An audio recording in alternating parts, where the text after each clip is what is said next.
Okay, so in this lecture, we're going to talk about animals I'm going to focus on one fairy tale, but there are numerous fairy tales where there are animals. You can think of Little Red Riding Hood, Beauty and the Beast, The Frog Prince, Three Little Pigs. So they're the common characteristic of a lot of fairy tales is the fact that animals are often used as characters in them, and why that might be. There's no definitive answer of why animals are featured in so many of our stories, but you can kind of think about, the intended audience. Usually it's children or young adults, and children are naturally fascinated by animals and creatures who are, not human. But it also gives a measure of almost like psychological distance when you're talking about things that might be scary. It's maybe a little bit less scary if we use animals in place of humans in some of these child, fairy tale stories. So animals also sort of hide the fact that in a lot of our narratives, we're talking about humans but using animals in their place. So we have that anthropomorphized animal, you know, animals that talk, animals that wear clothing, animals that um, have all the mannerisms and characteristics of humans, but they are animals. So it's okay, it's somewhat distant or psychologically removed from reality. So we can work through, it's kind of cathartic to work through a lot of our fears and anxieties and, um, fairy tales can be very violent in some cases or scary, but because it's in this other world or this world of make-believe where there's animals, talking animals, it seems it's less terrifying or less scary, and it's a way to face some of these issues. So we're going to look at Little Red Riding Hood as our focus text, but if you think of other examples of fairy tales or stories that you were told as a child, I'd be interested in knowing others that you found interesting or entertaining. So when we're dealing with fairy tales or folk tales, we're dealing with oral narratives. So these would be stories that were often just passed on. Folk tales, in particular, would be um, the the the narratives that would be shared between maybe a mother and a child, or a governess, someone taking care of the child, the nurse, and the child, or between communities. Um, so there's a lot of different forms of oral narratives, and there's some listed on the side here: legends, anecdotes, myths, tall tales. But the fact is that all these narratives exist and change across time, right? So oral narratives were used, um, before there was ever writing, before anybody wrote down the stories. They would still tell stories, and depending on the teller, the speaker, sometimes these stories would shift and change. So we get multiple versions in some cases of the same story or similar stories that, you know, are located in cultures around the world. So there might be a Cinderella tale told in multiple languages by multiple communities or groups of people around the world, but they all have their versions of it. So it's kind of interesting that way. The transmission of these fairy tales is evolving or has evolved.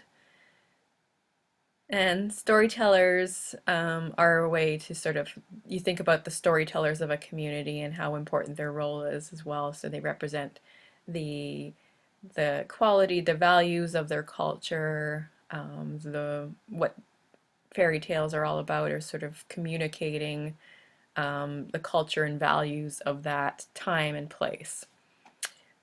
So changing the fairy tales might be adapted to the community in which they are being told. So they do have a purpose in society. Often they have a kind of moral or lesson. They can be very didactic in the sense that they can communicate a lesson to be learned by the audience. In this case, it's often children. So they're not just silly stories, they have some purpose behind them. So they're intended to teach or intended to instill a kind of education or lesson or value system in the children who are told these stories. Broadly speaking, folklore is the collective name that's applied to verbal compositions that have been handed down by word of mouth. So those are the oral stories. A catalog that includes folktales, art, literature, and knowledge of a culture. So folklore is kind of the broad name for all these oral stories. So a fairy tale can be folklore.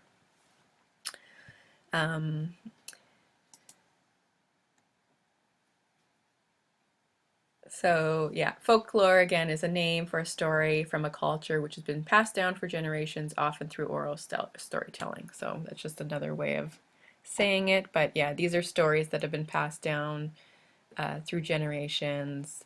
They're communicated through oral narrative. They're not the written down tales, so there's no static one singular form. So you get a lot of variations. Fairy tales are a sort of specific type of short story in the folktale genre, and most often their characters, there's some fantasy element in them. Either, you know, there's talking animals, or there's some make believe supernatural being, or you know, fairy godmother, or a giant, or elves or trolls under the bridge. So they often have these, you know, fantasy qualities to them. Most often there's a happy ending, but that's not always true with all of them. There can be elements of enchantment, so people who are are enchanted by a curse, or they've been transformed through magic, those type of things. So intended audience for a fairy tale is again children, most cases, but in some situations they would have been told to slightly older, sort of adolescent audiences. And you get that more when we start seeing the moral or didactic qualities of fairy tales, and how they are often told as a way to prepare the audience for things in their near future. What to prepare for when you grow up. So in some cases, the fairy tale audience is maybe a little bit more mature in their original audience than we would tell these stories to children now. Uh, so they do feature some violence in some cases, or some, um, you know, sometimes we think of fairy tales and they just get really gruesome and graphic. So, and they're a lot darker if you look at some of the older ones than the kind of Disneyfied versions of these stories that we tell our children now. So they get weird, they get dark sometimes, and it's funny that we tell them to children because, you know, they can be, if you think about them as, you know, what's really happening, can be very gruesome in some of these stories. So, yeah, you can really place them in terms of a more mature audience actually than children in some of the cases where we're reading the versions that, or the most original versions, I guess, of these tales that are, um, they don't sort of hide the fact that there's violence or gruesome graphic details. Okay, so according to Maria Tatar, fairy tales are developed as a way for men and women to develop maps for coping with personal anxieties, family conflicts, social frictions, and the myriad frustrations of everyday life. So these are stories that are used to either cope with anxiety or fear, and they often explore, common experiences. So we get, these stories aren't just entertainment, they are often a way for us to work through issues or feelings and cope with some realities in everyday life. Um, Telling fairy tales has been considered a domestic art as they were often told by nurses, governesses, grandmothers to children. And fairy tales are often didactic, meaning that they usually have a strong moral or educational purpose. Right, so we can see fairy tales as having a function, right? They have a purpose. They're not just silly stories. They are told with the intention of teaching or an educational purpose, and there's often a lesson implied in them. So keep that in mind. So what is the lesson that this tale is trying to communicate? It's a good question to ask yourself when you think about all of these stories.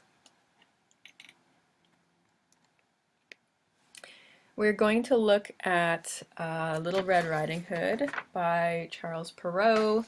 And so he was writing 1628 to 1703. So while he didn't, make up the story of Cinderella, he was the first to sort of publish a version of Cinderella.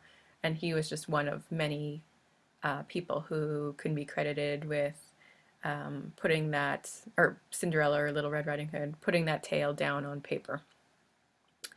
But he's got Cinderella, the Sleeping Beauty in the Woods, so Sleeping Beauty, Little Thumb, the Master Cat or Puss in Boots, Bluebeard, and Little Red Riding Hood. So some very well-known fairy tales, some of which include animals, so Little Red Riding Hood, Puss in Boots, and Cinderella sometimes has little helper animals.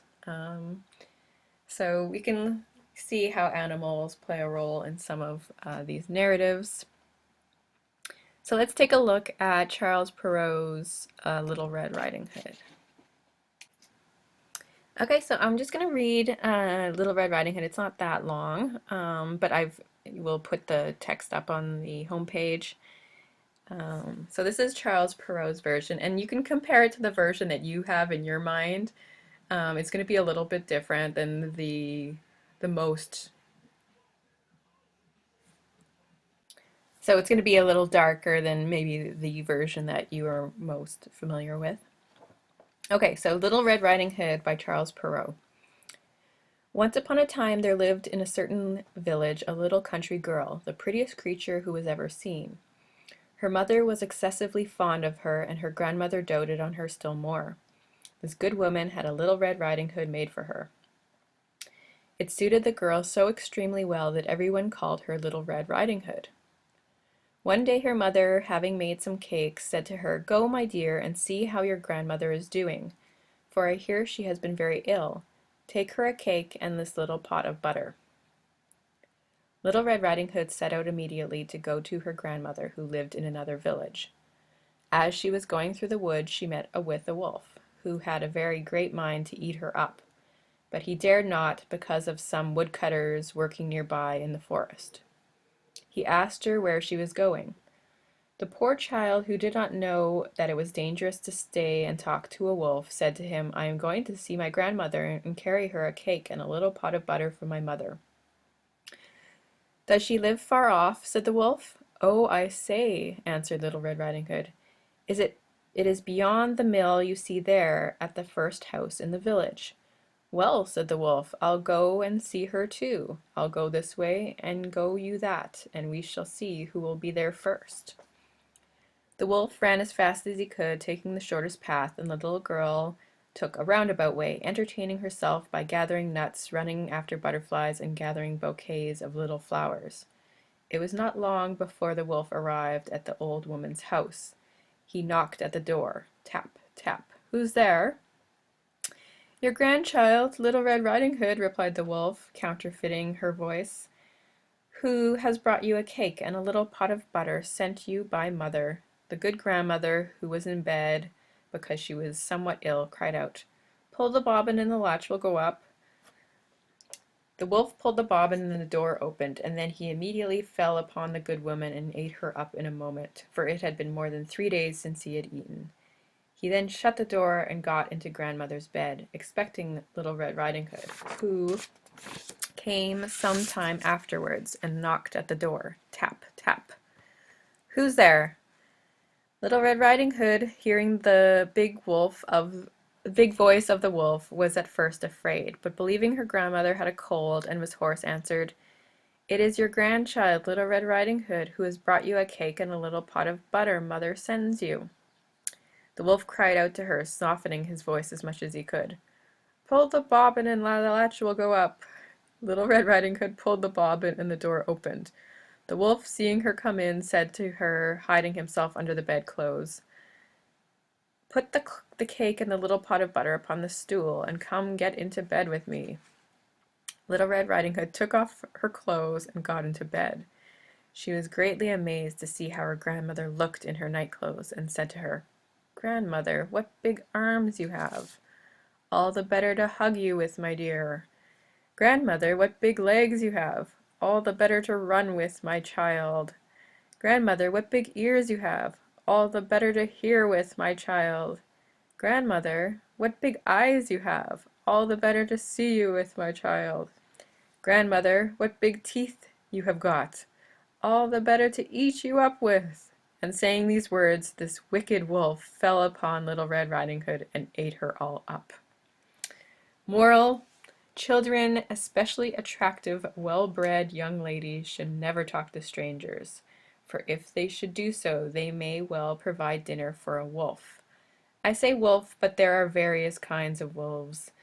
There are also those who are charming, quiet, polite, unassuming, complacent, and sweet, who pursue young women at home and in the streets. And unfortunately, it is these gentle wolves who are the most dangerous ones of all. Okay, so we get an interesting version of this familiar tale by Charles Perrault. And obviously, there is a moral at the end of it. So, this is a tale that teaches a lesson. And its intended purpose would be to give a warning. So heed this tale and don't make the same mistakes that Little Red Riding Hood does. You're probably more familiar with a more contemporary version where Little Red Riding Hood doesn't get killed at the end. In most tales, like most versions nowadays, if you told it to a child, there would be a woodsman who comes and cuts open the wolf's belly, and out pops Grandma and Little Red Riding Hood, and they're fine and happy at the end. So this version is much more dark and doesn't have that happy ending that we're probably used to in fairy tales. So it maybe makes this tale a little bit more appropriate for an older audience. And you can see how it's been adapted and changed over time to appeal to a more childlike audience, having that happy ending attached to it. This one would be intended for an older audience, and you can see in that moral that Charles Perrault is sort of telling us who the audience is. So he says, children, especially attractive, well-bred young ladies. So that's his original audience, is these attractive, well-bred young women who would be faced with situations where they're facing wolf-like predators, maybe in their day-to-day lives. So he's giving us a warning for young women in this tale. And so the wolf here, it's a very anthropomorphic wolf. It's a wolf that looks like a man and talks like a man and is able to manipulate the situation, you know? So he's a predator like a wolf, he's going to eat her like a wolf, but it's still, he's got a lot of human-like qualities. So he's kind of half human, half man, and some of the illustrations that go along with the tales will play up certain things, like sometimes he'll be wearing a hat and men's clothing, carrying a cane, very sophisticated wolf in the forest. Sometimes he's drawn more like a wolf, very animal-like. So you get these different versions of how the tale has been interpreted. So if we look at this tale, you can kind of interpret a lot of the symbolic elements and look at it almost like an allegory. So on the surface, it's this child's tale about this little girl who gets eaten by a wolf.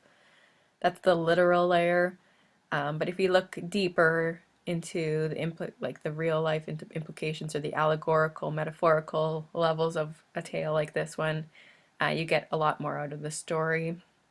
So, what does the wolf represent? Well, it becomes clear that he isn't just a regular wolf. He is, especially in this moral lesson at the very end, he is a stand-in. The wolf stands in for other kinds of predators who might be out there for young women. Um, so at the end there it says, never talk to strangers, for if they do so, they may well provide dinner for a wolf. I say wolf, but there are various kinds of wolves. So some wolves look like handsome, charming men, or very unassuming, very sweet on the outside. So really he's talking about men, not wolves at all. So strangers, strange men who might pursue a young lady on her own if he sees her out and about. So those, it's not the real danger. Wolves aren't the real danger. It's men who behave as if they are wolves. And so eating, there's no threat of being actually consumed by a wolf. In the tale, really, being eaten by the wolf is a kind of metaphor, a symbol of sex, right? So Cheese gets into bed with the wolf, and I don't know, it doesn't, they actually have her take off her clothes, which is kind of, not very subtle here. But, she's getting into bed with the wolf, and then he ends up eating her. So we have a a very kind of not so subtly sexual connotation to this narrative, where the act of getting into the bed with the wolf is really the part that is a lesson against women being vulnerable to men who might take sexual advance, or I guess take advantage of them sexually. So yeah, there is that connotation to it that maybe, you won't look at this tale again the same way once you have that in your mind. But um, so it is this lesson to young women, um, to be aware of all the kinds of so-called wolves that might be out there, predators in this case. Not to talk to strangers. That's like something we tell children all the time, but we don't tell them why that's terrible. But it's often this fear of being taken advantage of or being abused, and it's often a sexual threat as well, for young women, especially. And you can read other, possible allegories into this as well. Some students I've talked with that or they could sort of see the wolf as being a symbol of sin or evilness, and she's going sort of towards that aspect when she strays off the path there. So she's sort of heading on the wrong path in life towards sin and evil. And that's what getting in the bed with the wolf could relate to as well. The Little Red Riding Hood itself is seen as this very strong symbol. So her outfit, the fact that it's red and there's connotations for the color red, you might think of lust, passion. It's often seen as a sexual color. It could be also related to violence, bloodshed. Um, some cases, menstruation has been linked to that. So it's like this little girl who's wearing this red hood could be a sign that she's, on the brink of womanhood.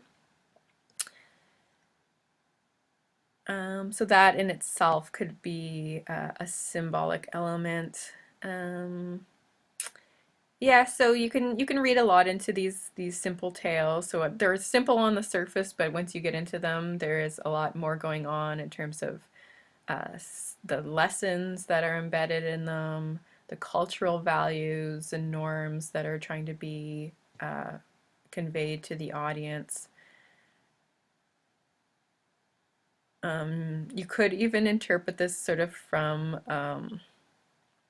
a, a sort of a modern lens and look at it as almost like this is a bit of a slut shaming tale if you interpret it that way, where you have Little Red Riding Hood wearing her provocative red outfit, going off in the woods, misbehaving by going against the rules for a young lady, talking to a wolf, and then being punished for it by being eaten up by him. So there's maybe a little implicit judgment on women's um, proper behavior, and Little Red Riding Hood is a bit of a rebel in that regard because she does kind of stray off the path, and um, you know, she doesn't take the shortest path. She doesn't go straight there.